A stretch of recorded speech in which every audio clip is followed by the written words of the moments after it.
Commander Park Jin-woo stood on the bridge of the destroyer Aegis as the world ended around him. The time was 0347 hours, when Seoul's skyline suddenly erupted in columns of brilliant white fire. The alien ships had been invisible, hiding in the darkness above Earth, like silent predators, waiting for the perfect moment to strike. "Commander, we have incoming reports from all over the world," Lieutenant Kim Soo-jin called out from her station. Her hands moved quickly across the control panel, but Jin-woo could hear the fear in her voice, despite her training. "New York is gone. London is burning. Mumbai has stopped responding completely." Jin-woo watched the tactical screen fill with red warning signals. Each red dot represented a major city that had just been destroyed. Millions of people had been alive just minutes ago, and now they were nothing but ash in memory. The aliens had planned this attack perfectly, hitting every important city on Earth at exactly the same time. Another beam of energy shot down from the invisible ships above. This time it hit the port city of Busan, and Jin-woo watched as the entire harbor disappeared in a flash of white light. Ships, buildings, people, everything vanished as if it had never existed. "Sir, what are your orders?" Soo-jin asked. Around the bridge, other officers looked at him with desperate eyes. They had trained for war, but nothing had prepared them for this. Earth's greatest cities were being erased from existence, and there seemed to be nothing they could do to stop it. Jin-woo closed his eyes for a moment and thought about his family in Seoul. His wife Hae-jin worked at the university.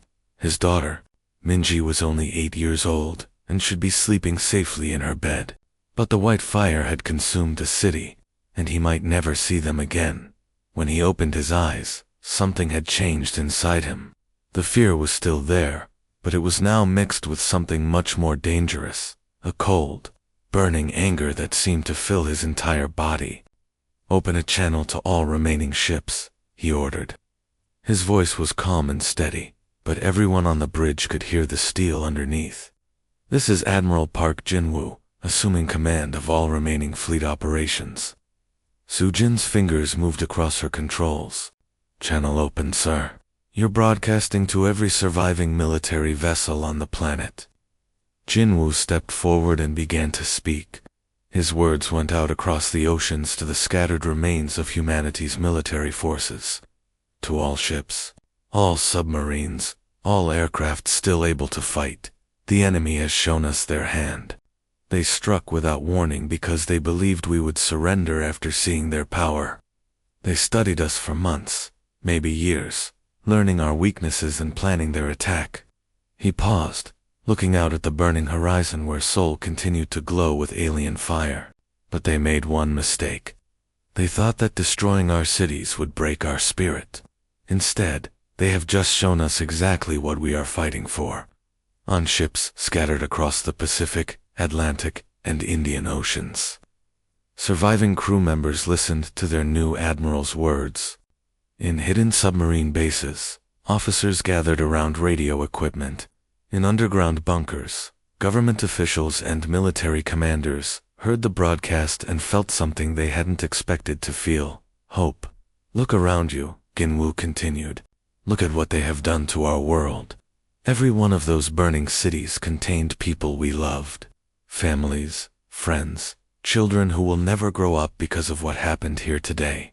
The enemy thinks this will make us weak. They think we will beg for mercy." His voice grew harder. "They are wrong. We are human beings, and we do not surrender. We do not kneel. When someone threatens our families, our homes, our way of life, we do not collapse in fear. We get angry. And when humans get angry, we become very dangerous." Around the world, in the smoking ruins of civilization, survivors looked up at the sky with new purpose. In London, rescue workers pulled people from the rubble while keeping one eye on the darkness above, waiting for their chance to strike back. In Tokyo, engineers in underground facilities began studying pieces of alien technology that had fallen during the attack. To the enemy ships listening to this transmission, Jin-woo said, his voice now carrying across every frequency, "You wanted to see what humans do when we are cornered. You wanted to test our resolve. You have succeeded. but not in the way you expected. He looked directly at the main camera, knowing that somehow, somewhere, the aliens were watching. You have awakened something that your species has never encountered before. You have made an entire planet of humans very, very angry. And now you are going to learn why that was the biggest mistake you could possibly make. The transmission ended, but Jin Woo's words continued to echo in the minds of every human who had heard them. In bunkers and shelters, in hidden military bases and refugee camps, people began to organize. They began to plan. They began to prepare for a war that would determine whether humanity would survive or disappear forever. The aliens had struck first, but the real war was just beginning. 3 months had passed since the sky burned above Seoul, and the city above ground looked nothing like it once did. Tall black towers now stood where apartment buildings used to be, their surfaces smooth and dark like polished stone. These were Catharian control posts, and from them, alien soldiers in silver armor patrolled the empty streets with weapons that hummed with deadly energy. But beneath their feet, in the old subway tunnels that had once carried millions of people to work each day, a different kind of war was being fought.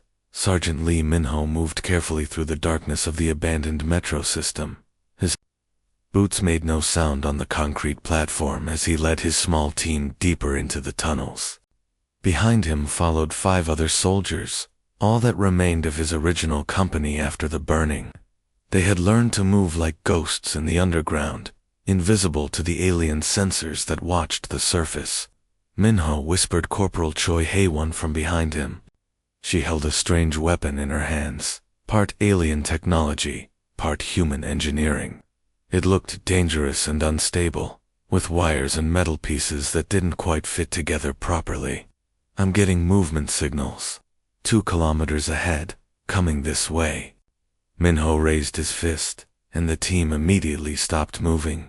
They had all learned the hard way that Catharian patrols were deadly if they caught humans in the open. But down here in the tunnels, with their knowledge of every passage and hiding place, the aliens were at a disadvantage. How many? Minho asked quietly. Hae-won checked the small device in her other hand. Another piece of modified alien equipment. Looks like 6 of them. Standard patrol formation. Minho smiled grimly.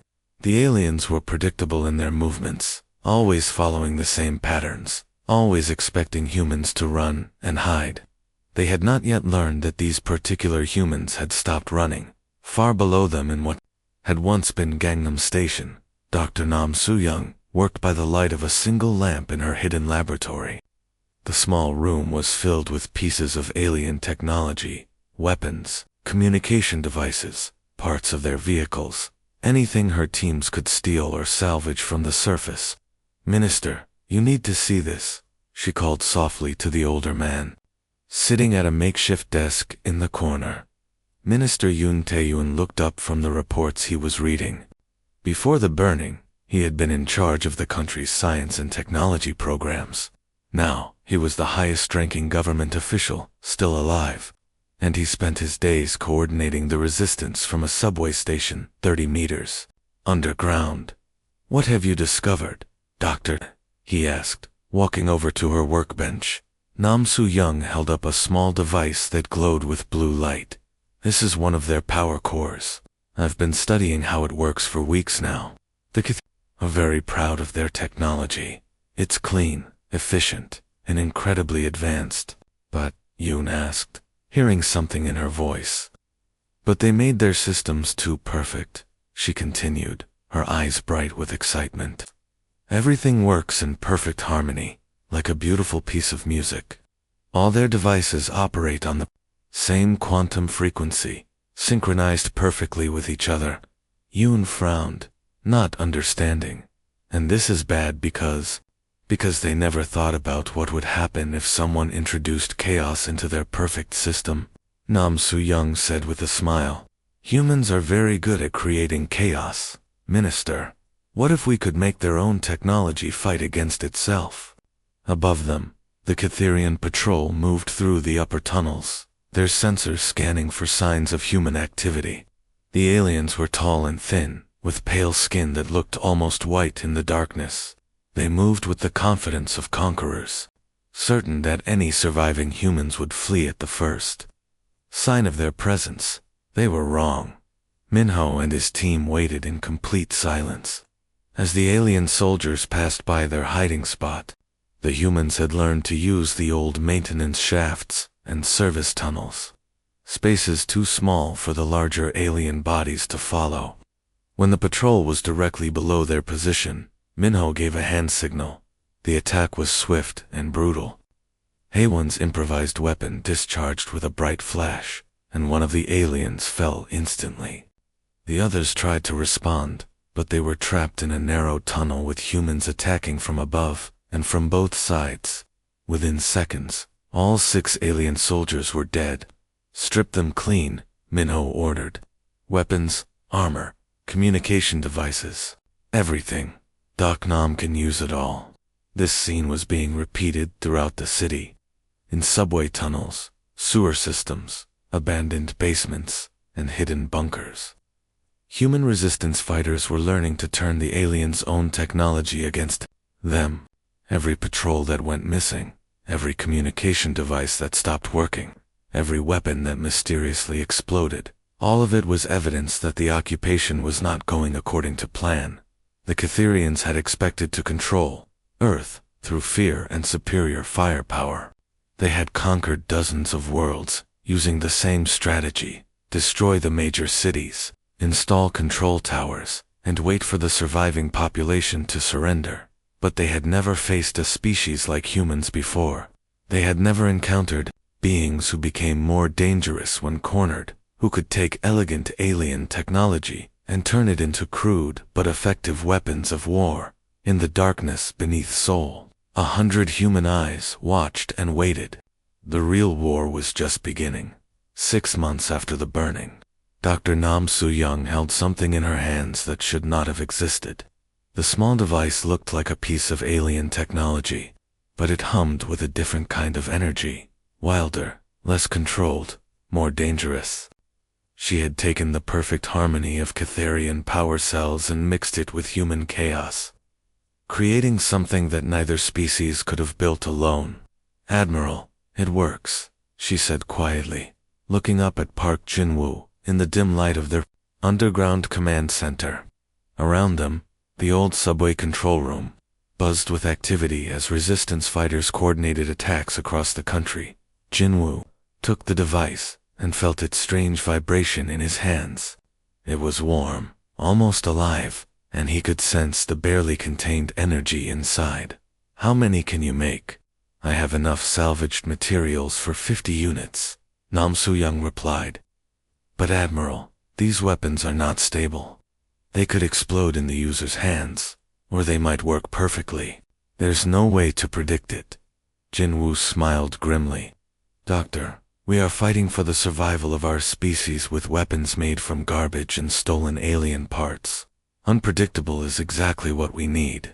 He walked to the large screen that dominated one wall of the command center. On it, faces of resistance leaders from across Korea looked back at him.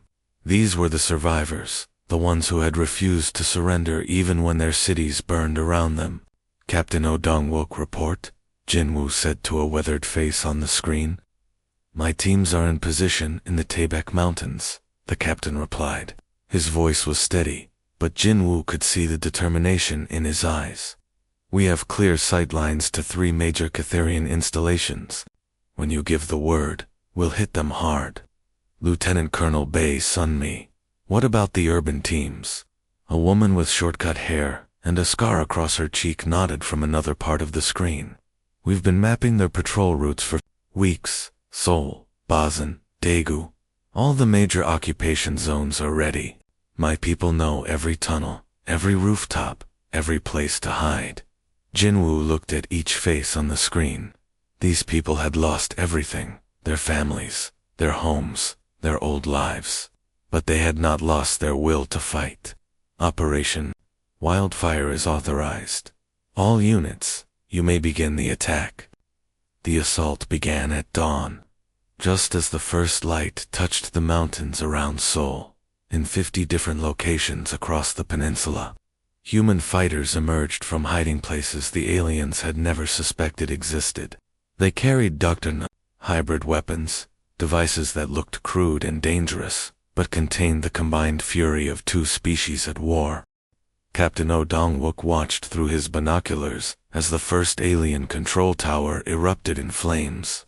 The hybrid explosive device his team had placed worked better than expected, sending pieces of the black structure flying in all directions.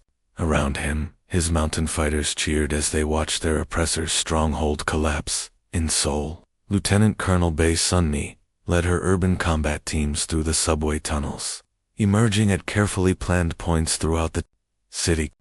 Her fighters moved like ghosts through the streets, striking at alien patrols before disappearing back into the underground. The Catherians had controlled the surface, but they had never learned to fight in the maze of tunnels below. High above the planet, in the command ship of the Catherian occupation fleet, High Marshal Vexter stared at his tactical displays with growing alarm. Red warning indicators were appearing faster than his staff could process them. Control tower after control tower was going offline. Patrol units were losing contact with headquarters, and weapon depots were exploding for no reason his sensors could detect. Marshal, we're receiving emergency signals from installations across the entire continent, reported his aide, a young Catherian officer whose pale features showed confusion and fear. The humans appear to be conducting coordinated attacks, using unknown weapons. Vexter's long fingers moved across his control interface, calling up detailed reports from the surface. What he saw should have been impossible. The primitive species they had easily defeated 6 months ago was now using advanced energy weapons that matched Catherian technology. How are they powering these devices? He demanded. Our intelligence reports indicated they barely understood nuclear fusion. Unknown, Marshal. But the energy signatures suggest they are using modified versions of our own power cores. Vex felt something he had not experienced in his long military career. Doubt. The Catherian Empire had conquered 47 worlds, using the same strategy. Overwhelming initial assault, occupation with superior technology, and patient waiting for the native species to accept defeat. It had never failed. Impossible, he muttered, as another command node went dark on his display. But the evidence was burning before his eyes in real time. The humans were learning to fight back, using Catherian weapons turned against their creators. Down in the subway command center, Admiral Park Jin-woo watched his own tactical screens fill with green indicators. Successful attacks, destroyed alien positions, liberated territory. For the first time since the burning, humans were winning battles against their invaders. Admiral, Dr. Nam Soo-young called out, "We're getting reports from all over the peninsula. The hybrid weapons are working beyond our expectations. The aliens seem unable to counter them." Jin-woo nodded, but his expression remained serious. This was just the beginning. The real test would come when the aliens adapted their strategy. When they realized that the species they had dismissed as primitive was capable of turning their own advanced technology against them. The war had entered a new phase, and for the first time, humanity had hope. The captured Catherian ship Retribution shook violently as it climbed through Earth's atmosphere, its metal hull groaning under the stress of modifications that were never meant to exist. Colonel Shin Woo-jin gripped his command chair as sparks flew from control panels around him. His engineering team had worked for 3 months to make this alien vessel capable of carrying human fighters into space. And now they were about to find out if their desperate plan would work. "Colonel, the power core is running at 120% capacity," shouted Engineer Park from across the bridge. "The safety systems are screaming at us to shut down." "Ignore them," Shin Woo-jin replied calmly. Those safety systems were designed by aliens, who never had to fight for their planet's survival. Through the main viewing screen, he could see 11 other ships following behind them. Each vessel was a mixture of salvaged alien technology and human engineering, ugly, dangerous, and held together by determination and welding wire. They looked nothing like the elegant Catherian warships they were about to face, but they carried something the enemy had never encountered: human pilots who were not afraid to die. Admiral Park's voice came through the communication system, clear and strong, despite the static. "All craft, this is Admiral Park Jinwoo. Today we take back our sky." The word sent a chill of excitement through every human on the small fleet. For 8 months, they had watched helplessly as alien orbital platforms hung above their world like deadly stars, ready to rain fire on anyone who dared resist. Today, that would change.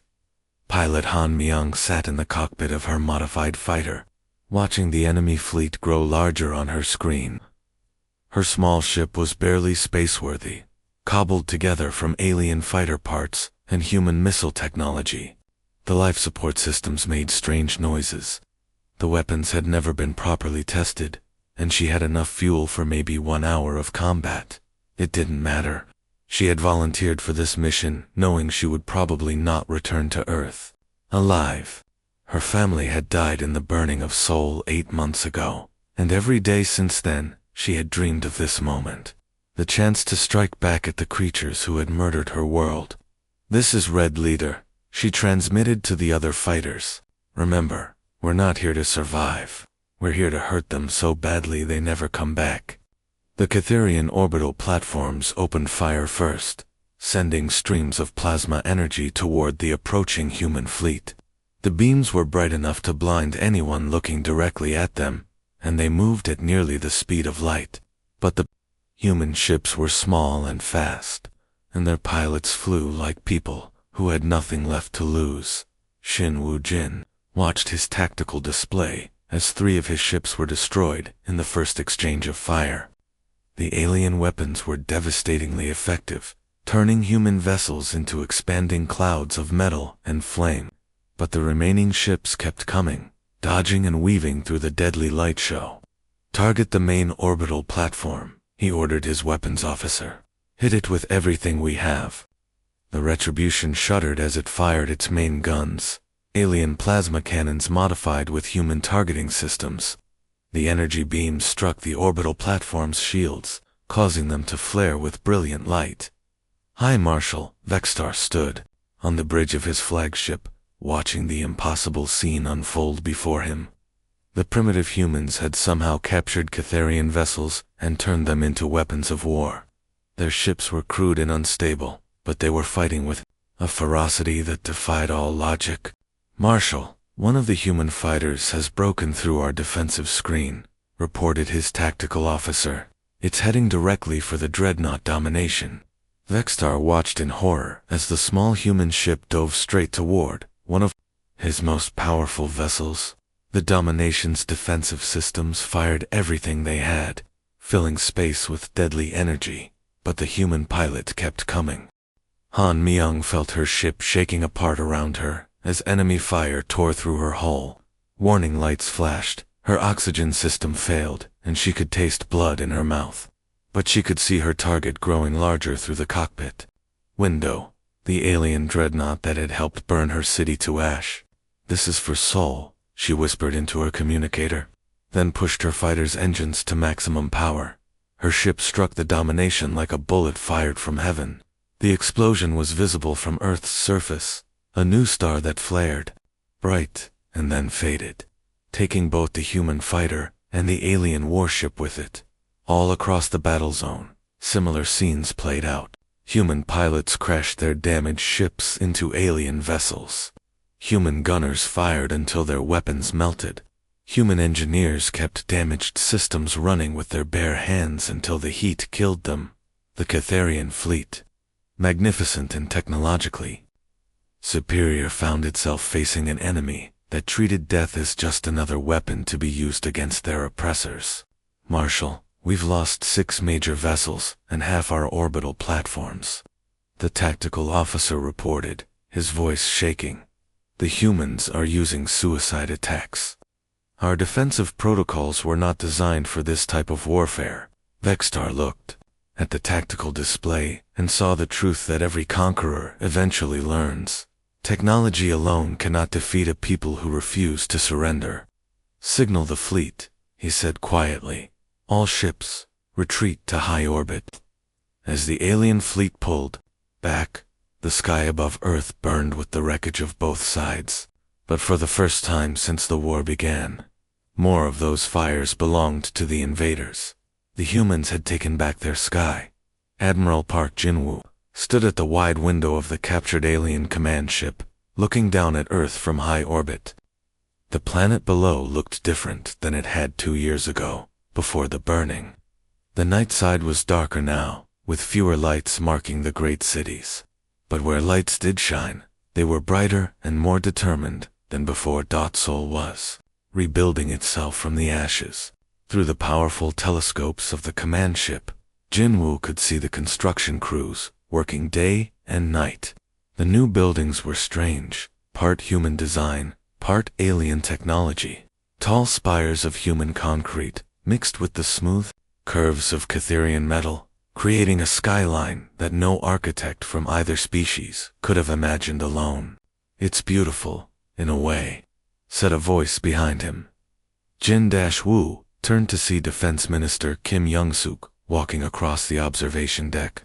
She had been one of the few government officials to survive the initial attack, and now she served as the head of Earth's new military organization.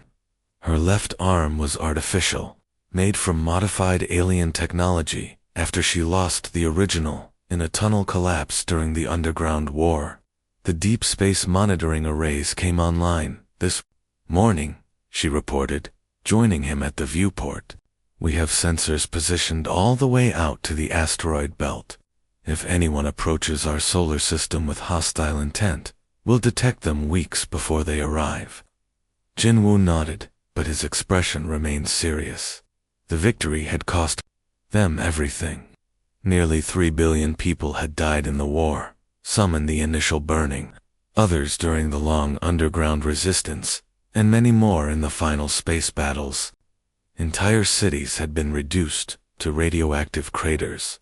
Forests had been burned away. The oceans were filled with the wreckage of 2 fleets that had fought each other to destruction. "Do you think they'll come back?" Kim Young-suk asked quietly. "No," Jin-woo replied after a long moment.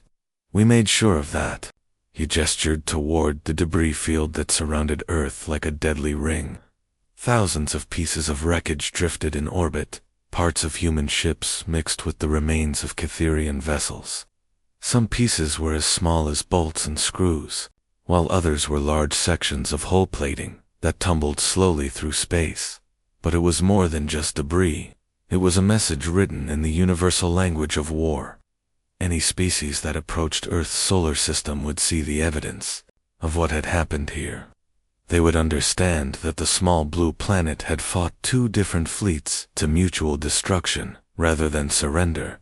"The children asked me sometimes," Kim Young-suk said softly, "whether it was worth it. All the death, all the destruction. They grew up in underground tunnels, eating rations, and learning to fight before they learned to read properly." Jin thought about that question. He had asked it himself many times during the long nights of the war. Was survival worth such a terrible price? Was freedom worth the death of billions? "Look down there," he said, pointing at Earth. "See those lights? Each one represents people who are alive because we refuse to kneel. Children who will grow up free because their parents fought instead of surrendering. Yes, Minister, it was worth it." A soft chime sounded from the command center behind them. Dr. Nam Soo-young's voice came through the communication system, excited and urgent. "Admiral, you need to hear this. Our long-range sensors are picking up movement in the Proxima Centauri system." Jin-woo and Kim Young-suk exchanged glances, then walked quickly to the command center. The room was filled with the soft glow of alien technology adapted for human use. Dr. Nam stood at the main sensor station, her fingers dancing across controls that had once belonged to their enemies. "What are you seeing, Doctor?" Jin-woo asked. "Multiple vessels, definitely artificial," she replied, bringing up a display on the main screen. "They're moving toward our solar system, but Admiral ... They're broadcasting on all frequencies. Peace signals, requests for communication, even what looks like surrender codes. Ginwu stared at the display.